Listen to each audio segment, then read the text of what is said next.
What's up guys, this is KM here bringing you my first tutorial. This tutorial will show you how to create simple 3D text in Cinema 4D. On the skill level, I would give this a beginner. This is very easy. As long as you follow the steps, you should be on your way to creating even better 3D text in Cinema 4D. This will be the first episode or tutorial that will be aired on my new graphics channel, which is Cobra Graphics. It is moderated by me and my friend V-Nerds. On this channel, we will bring you video editing for montages and trailers in the Call of Duty series. Also intros, backgrounds, which will be for your computer desktop backgrounds, YouTube backgrounds, YouTube icons and intros. And so let's get started here with this tutorial. What you want to do is you want to open Cinema 4D. Just going to delete this real quick. Open Cinema 4D. When you open it, you should get a screen similar to this. Once you get this screen, what I like to do is I like to go to my render settings and change this to 1280 by 720, and then change the resolution to around 250 to 280. That I didn't click anything, sorry.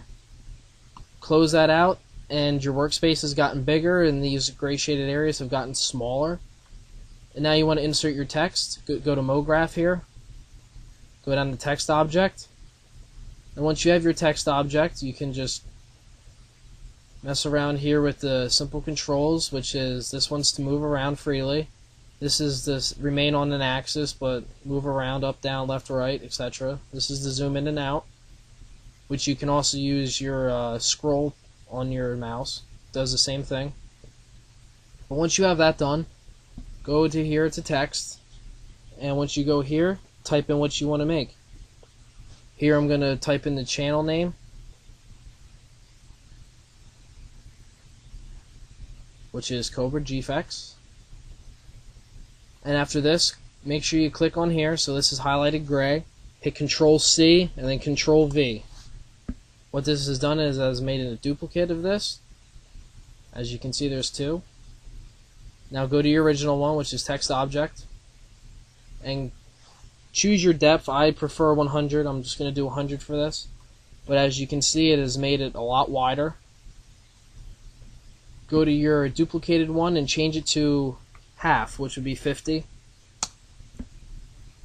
And then as you can see, by these gold lines here, it shows this is around half of your original, and then this is your original, which is the full thing. So go back to your duplicated one and move this using this blue arrow here to around halfway, or you can just use right here, the vertex of here. Once you have that done, go on your duplicated one, go to caps, go to start cap, go to fillet cap, go to your end cap and go to fillet cap as well. I'm going to change the radius for this around 7. You can mess with it. I just prefer 7 because it shows a little bit of difference, but it's not outrageous.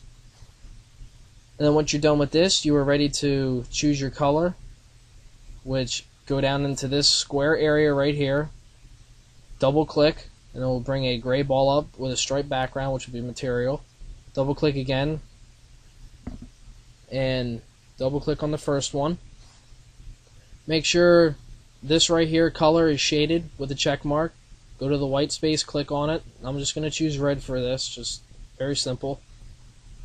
What I like doing is going to reflection, make sure you check it, and you'll have a silver chrome ball here.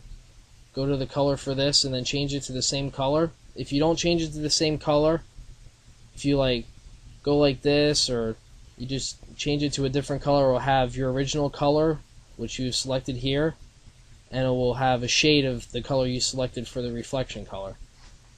But once you're done with that, just click OK, and you'll have a shiny red ball.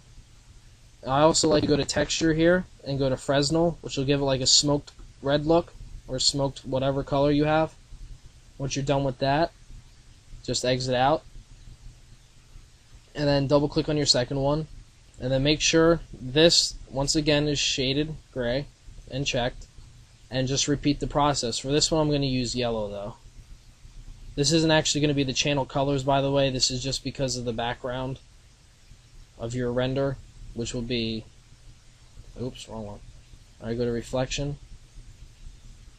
and then try to guesstimate where your original color was. But once again, go to Fresnel, have a little smoke color here.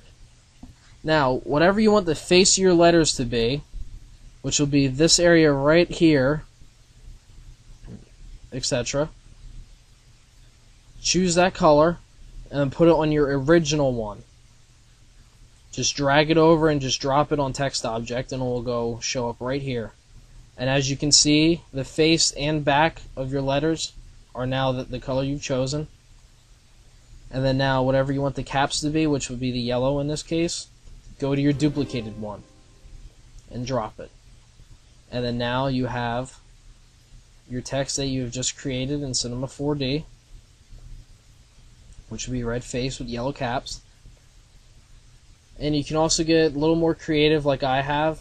Well, you should do this. You don't want just a simple font, but go to fonts here.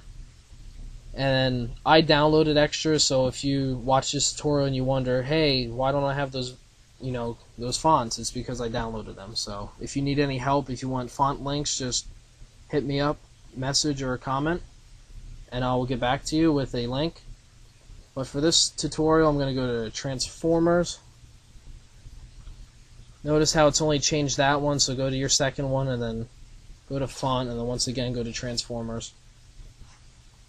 Click it, and now they both should be Transformer font. You should still have the caps and everything on it. And then once you are finished with that, that is basically the end of this video. What you want to do after this then is go back up to your render settings, go to Save, and when you go to Save, change your format to PNG, which will be right here. Now, in the case of a YouTube icon, I would change it to JPEG just because it makes it a lot easier in Photoshop. But if you want the background to be transparent, click on Alpha Channel. This also makes it insanely easy in Photoshop. You just have to copy and paste it into your project and it will just be there. You don't have to worry about using the lasso tool at all. But just go to the three dots over here and go to your destination where you want to save the picture. And I want to save it on my desktop, so I'm going to just type in the channel name once again and just hit save. Once you hit save, just exit out of here. And then now click on the middle one, which will be your render, and it will go through this and the blue line will move. Once that is done, you will see that your picture is now on your desktop.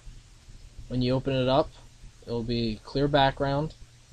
And if you're using it for a YouTube background and you open it up, this will be what it looks like. It will have the checkerboard background showing that it is transparent.